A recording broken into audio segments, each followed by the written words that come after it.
1 Timothy 4:1-2-3 వచనాలు చూద్దాం. అయితే కడవరి దినములలో కొందరు అబద్ధికుల వేషధారణ వలన మోసపరుచు ఆత్మల యందును దయ్యముల బోధ యందును లక్ష్యముంచి విశ్వాస భ్రష్టులగుదురని ఆత్మ తేటగా చెప్పుచున్నాడు. ఆ అబద్ధికులు వాత వేయబడిన మనస్సాక్షి గలవారై వివాహము నిషేధించుచు సత్య విషయమై అనుభవ జ్ఞానము గల విశ్వాసులు కృతజ్ఞతాస్తుతులు చెల్లించి పుచ్చుకొను నిమిత్తము దేవుడు సృజించిన ఆహార వస్తువులను కొన్నిటిని తినుట మానవలనని చెప్పుచుందురు. దేవుడు సృజించిన ప్రతి వస్తువును మంచిది. ఆ వచనాన్ని చదివినప్పుడు దేవుని కృతజ్ఞతాస్తుతులు చెల్లించి పుచ్చుకొనుని ఎడల ఏదియు నిషేధింపదగినది కాదు. ఇక్కడ మీరు చదువుతున్నారు కదా, దేవుడు సృజించిన ఆహార వస్తువులను కొన్నిటిని తినటం మానవలనని చెప్పుచున్నారట. కృతజ్ఞతాస్తుతులు చెల్లించి ఆహారంగా తీసుకోవచ్చని.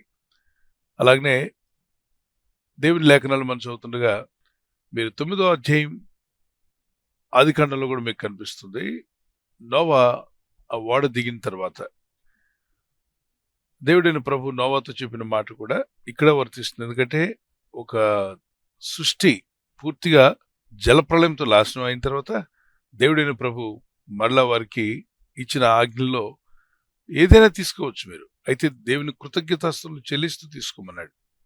అసలు ఆదిలో దేవుడైన ప్రభు మనుషులందరినీ వెజిటేరియన్ గానే కలుగు చేశాడు, నాన్ వెజిటేరియన్ అనేది లేదు. ఆదాము అవ్వ పాపం చేసిన తర్వాతనే మాంసాహారం అనేది స్టార్ట్ అయింది. అంతకుముందు దేవుని యొక్క ప్రణాళికలో మాంసాహారం లేదు.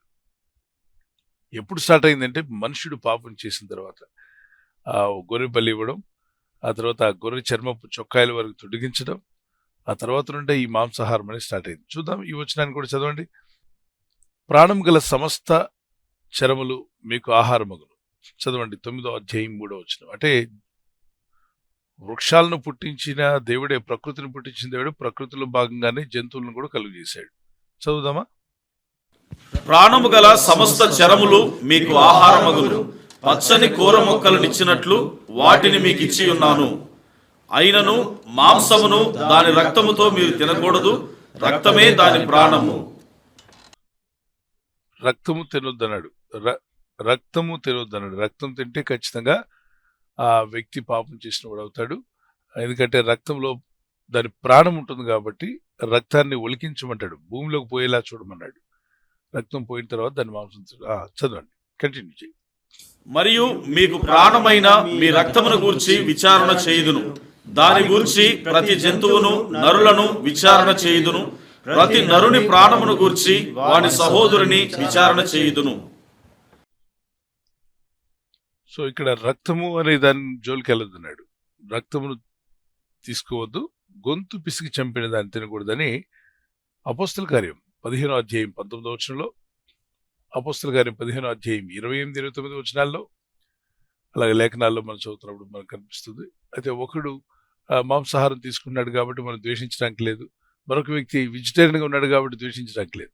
సో ఏ విధంగా ఉన్నప్పటికీ కూడా మరంతా మనుషులే కనుక మనుషులందరి కొరకు యేసుక్రీస్తు ప్రభువు రక్తం కార్చి ప్రాణం పెట్టారు. ఆయన అందరి కొరకు రక్తం కార్చి ప్రాణం పెట్టాడు కనుక అందరినీ ప్రేమిస్తున్నాడు, అందరూ రక్షించబడాలని.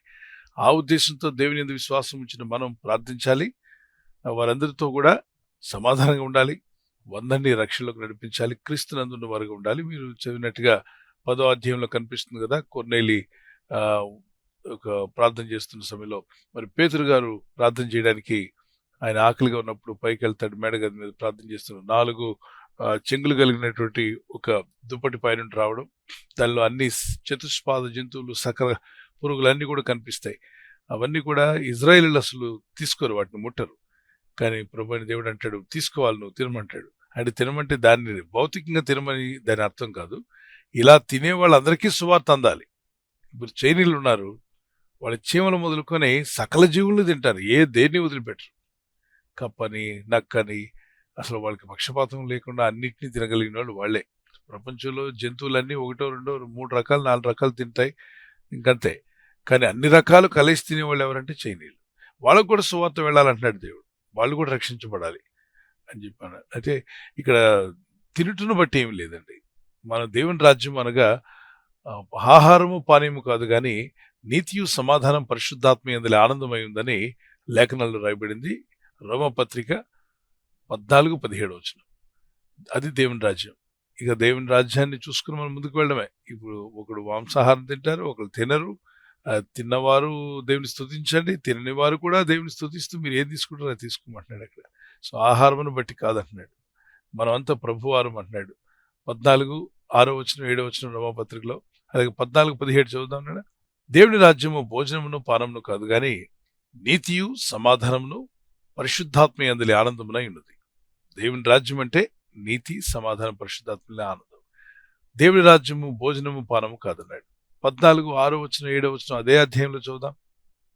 దినమును లక్ష్యపెట్టువాడు ప్రభువు కోసమే లక్ష్యపెట్టుచున్నాడు.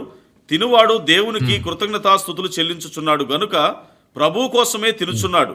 తిననివాడు ప్రభువు కోసము తినుట మాని దేవునికి కృతజ్ఞతాస్తుతులు చెల్లించుచున్నాడు. మనలో ఎవడును తన కోసమే బ్రతుకడు, ఎవడును తన కోసమే మనలో ఎవడును తన కోసమే బ్రతకడు, ఎవడును తన కోసమే చనిపోడు. రైట్. God bless you.